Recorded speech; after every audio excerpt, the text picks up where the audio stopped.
Welcome everybody, Shiur number 648. We're learning today L'Refuah Shalema Yitzchak ben Alta Chaya Sarah Yehudis Shatak Ever Refuah Shalema B'Soich Shar Chayil Yisrael. Getting back to our malacha of KOSHAIR tying knots open and mater opening, but Lamaisa we're trying to stick to kosher right now. I want to talk a little bit about plastic bags. We spoke about the garbage bags, which is a little bit of a different Indian. We'll try and get back to that a little bit more. But what about regular plastic bags whereby one puts food? Again, not garbage bag plastic bags, not plastic per se, but plastic is where it comes up. In other words, not the garbage bags, food bags. People put challahs, cookies, danishes, all these type of things into plastic bags. Keep the freshness, keep it in the fridge, it shouldn't get dirty, and so on.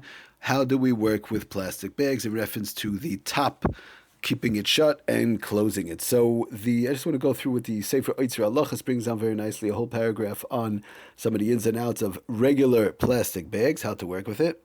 So first of all, what could be done is, as we've been talking about constantly, one grabs onto the two ends. In other words, let's say like this: you put your challah into the plastic bag, you now grab onto the two ends, not one. You don't gather up the top and hold it in one hand. You grab two ends on the top separately. You intertwine them. In other words, like a shoe, like the first knot of a shoe. We said that was perfectly mutter, lekuli alma, even with a garbage bag, that is no problem, because halachically that is not considered a knot. The simple reason being, if you turn it upside down, everything's falling all over the floor. It's not going to hold for 2 seconds. It might be enough to keep it in the freezer so that things don't spill out as standing upright, but that's about it. So again, intertwining the two, grabbing onto the two ends, intertwining them like the first step in one's shoelace would be perfectly mutter in reference to, let's say, putting it back into the freezer, into the fridge, or whatever the case is, the challah, cookies, danishes, whatever. Such a bag could be done even for longer periods of time, more than 24 hours, more than a week, and so on. Okay, moving right along. Okay, now as far as a v'mekabes, he says this if right halachas v'mekabes chelik ro'elya and shel habeg u'mekaplei v'kosh, right? That would be aser. Afilum daitel pa'ischay b'Shabbos. In other words, a person takes a single rope, and at the end, let's say they take their shoelace, for example, we've learned in the past, and they make a knot at the end of their shoelace, that would have a din, told us the Ramah, of a double knot. One is not allowed to make a double knot on Shabbos. Same thing would apply to a knot at the end of a shoelace. So now the same thing, it's the same exact thing. Is trying to help everybody understand a little bit better.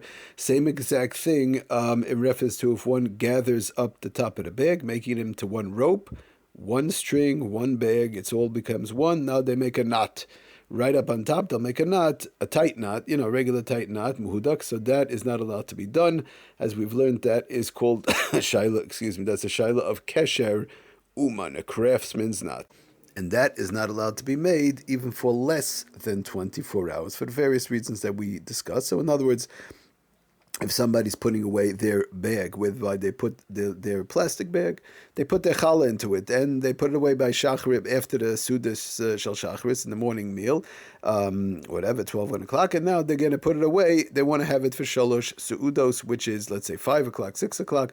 So a person might think, well, I'll gather together the top of the bag, make a knot. It's less than 24 hours. I make a tight knot on top by gathering it together. No, that cannot be done. That is called a shaila of kesher uman, and less than 24 hours, even for shalosh seudos, from the Shabbos meal to shalosh seudos, or Friday night, whatever the case is, from the morning to shalosh seudos, or the morning to the regular seudah, whatever it is, to make it even for 20 minutes, 5 minutes, 10 minutes, is also to do.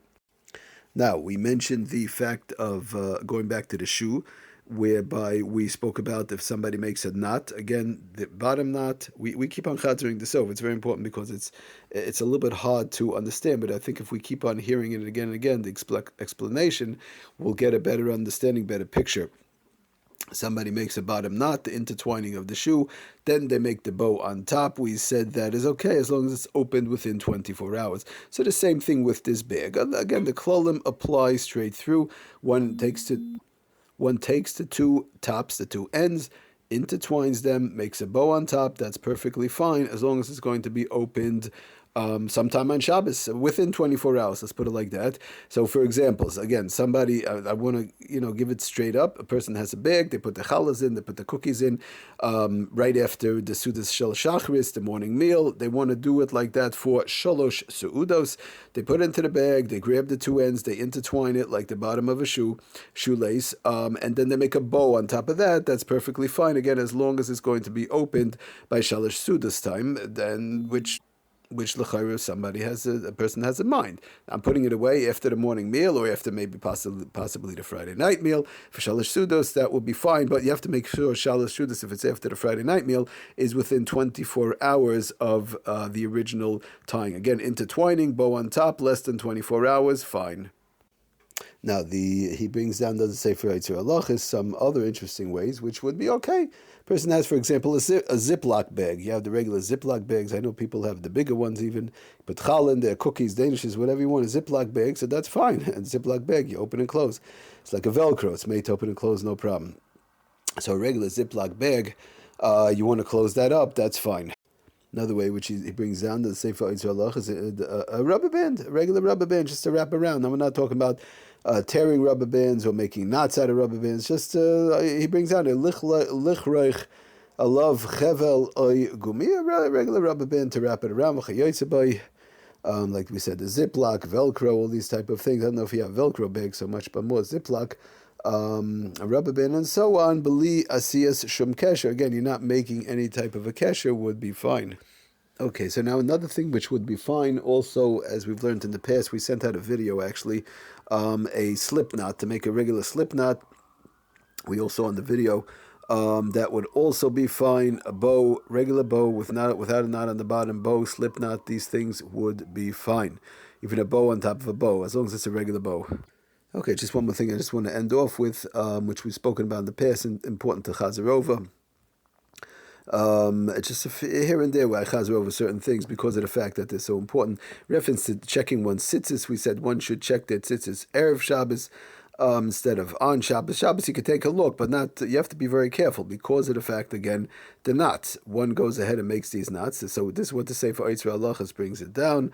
Lamaisa from the Shalzat Shuvas Marsham, others and so on, that imnis rape kesher or achron shel tzitzis. In other words, the end kesher, the end knot, got opened up is also lahad kebe Shabbos. You can't tighten it on Shabbos. The v'hidik zed nigbar kesher. This completes the knot. And this, of course, this knot is going to stay forever as long as possible. This is a real kesher shel kayama. So one has to be very, very careful with that. With tzitzis, sometimes people check their tzitzis. Again, you could look at your tzitzis. Could you separate the tzitzis if they're a little bit entangled? Yeah, but one has to be careful not to tighten the knots. If a couple of tzitzis are just a little bit, just want to pull it apart, that would be okay. Another thing one has to be careful sometimes at the end of the tzitzis. Asuri says, sometimes it's fraying at the end. People make knots during the week, and Mishmur says better not to, but okay, if you have to, you could, to keep it from fraying. The fraying, the dinoi, again, that would have a din of a one knot on top of another knot, make a knot at the end of a string. The same thing would apply by tzitzis. So either pulling the tzitzis and tightening the knot, or making the knot at the end so it shouldn't fray more. All these things would be usher, but again, as we always mention, put it on the list, that list that we always talk about before Shabbos. One of the things to do, I have it myself, checking the talis, make sure everything is nice and tight as much as possible. Again, it comes Shabbos, one wants to take a quick look, make sure nothing is torn. It's a good idea, but just careful not to tie. Because one should be careful also in case one's tzitzis are torn to the fact that they're takapasul. It's a problem of haitzah, of carrying on Shabbos.